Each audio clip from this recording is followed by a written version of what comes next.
How's it going, guys? Welcome to the second video ever of Bikes and Brass. I just wanted to continue on the show and tell series while I'm at it today and show you my all-time actually favorite gun. Even more, I like it even more than the CZ Scorpion. As cool as I think that little thing is. And this is really the first gun I ever built, ever modified anything. I actually received the original platform as a Christmas gift. And it is my, I gotta back up here. It is my Remington, here, diagonal, is that kind of, it's a big gun. But it's my Remington 700 chambered in 308. This started its life as an SPS varmint with a 26-inch barrel, which it still has. This is what I call my budget long-range 308. You know, and I'll go through the reasons why it's budget and why you don't need to spend a ridiculous amount of money to have a, you know, high performance, long distance sniper rifle. So the reason I went with the Remington 700 is at the time I thought it was a lot similar to what the Marine snipers used, which don't quote me on this, but I believe it's called the M40.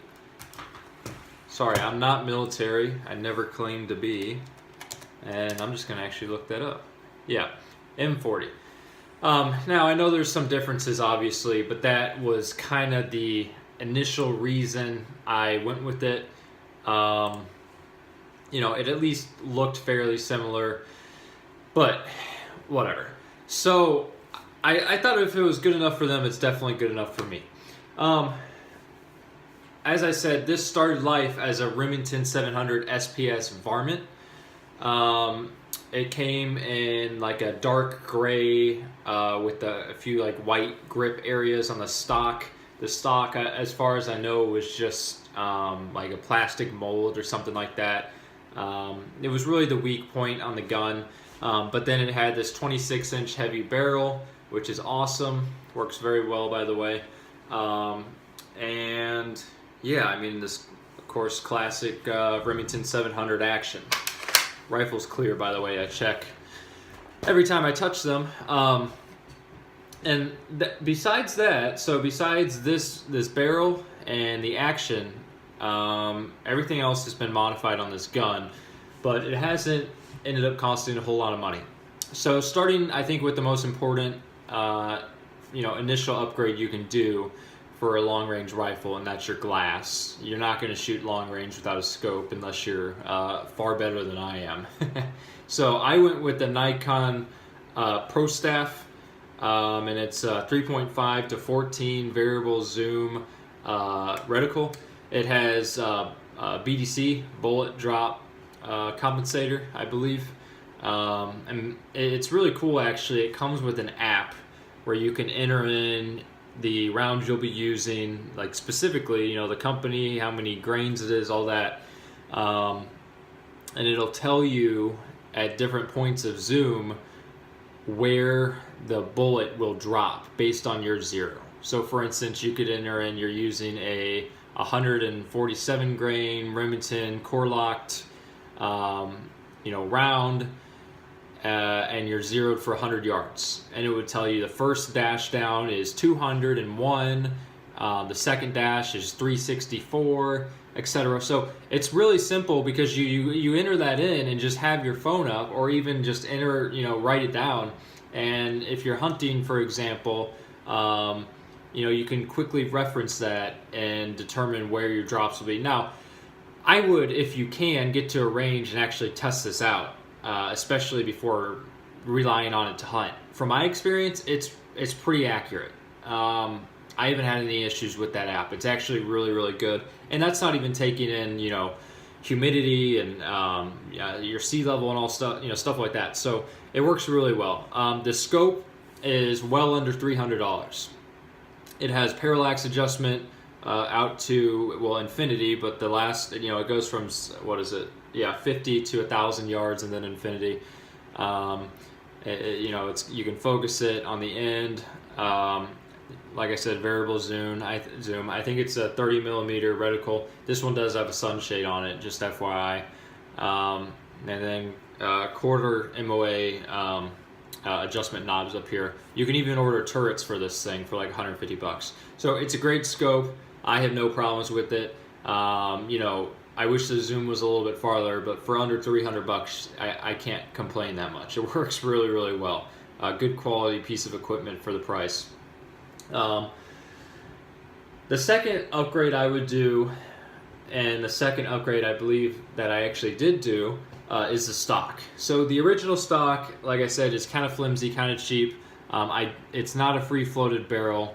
You know, it's not the best, and your consistency as a result of not being free floated is going to go down. And I'll just briefly go into that. Free floated means this barrel does not make contact with the stock anywhere. There's no connection point. Whereas with a non-free floated stock, the barrel is touching the stock, you know, be it with metal or maybe fiberglass or something, I don't know.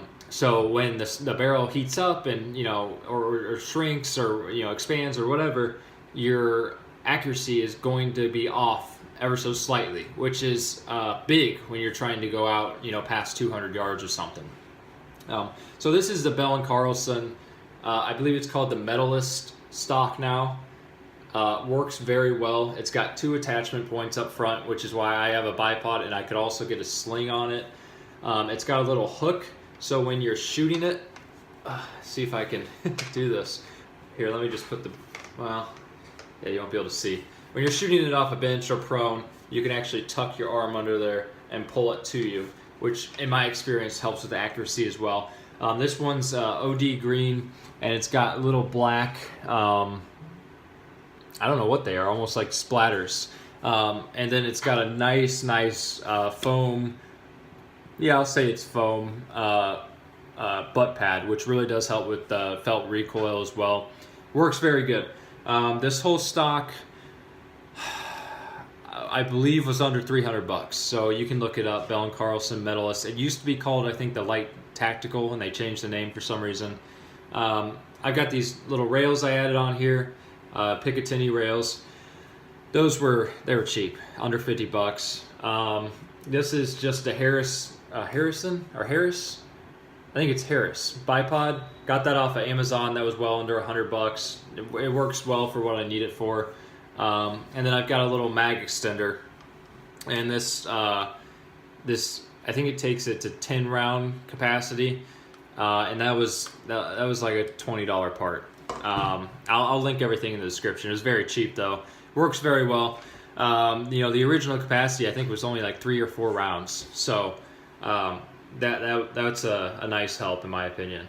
Other than that, this is a normal Remington 700 with a few bolt-on mods, and I've taken this rifle out to 750 yards, and I'll just say I hit a pizza box. We were literally shooting at a pizza box, an unfolded pizza, or a folded up pizza box, and I was able to hit it 3 times in a row, and the shots were probably, you know, they were about 1.5 feet apart. But that was my first time doing that with just stock Remington. I think that was actually it was more than 147 grain, a little bit heavier ammo. And even using the Nikon ProStaff app, which is called On Target.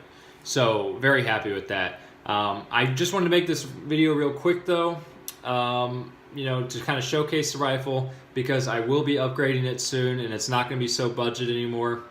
It's going to be a good 308. I plan to put on a little bit, you know, more powerful more powerful lens on it, optics. I'm going to go to a different stock. There's nothing wrong with this, but I do kind of want to go to a chassis type, AR almost type stock, if you know what I'm talking about. And then probably a different barrel. So hope you guys liked the video. And I hope this encourages some people to get into long range shooting, because it is by far, I'll throw this big heavy thing over there. It's by far my favorite type of shooting. You know, anyone can go out and just, you know, hit a target 20 feet away with a pistol or with a CZ Scorpion, for example. But not everyone can go push themselves out to 1,000 yards or even 500 yards and calculate out, you know, the bullet drop and windage and all that kind of stuff. And there's so much more that goes into it. It's really kind of a science, and I think that's really cool. Don't get me wrong, I love just blowing stuff up and shooting 12 gauges and all that, but my all-time favorite is the long-range stuff, and I highly encourage you to get into it if you are into shooting, or if you're not. I highly encourage you to get into it. It's really cool and super fun. Thanks, guys. Hope you have a great day. Hope you get out there and shoot. Please like and subscribe. It's a brand new channel. And yeah, I'll see you in the next video.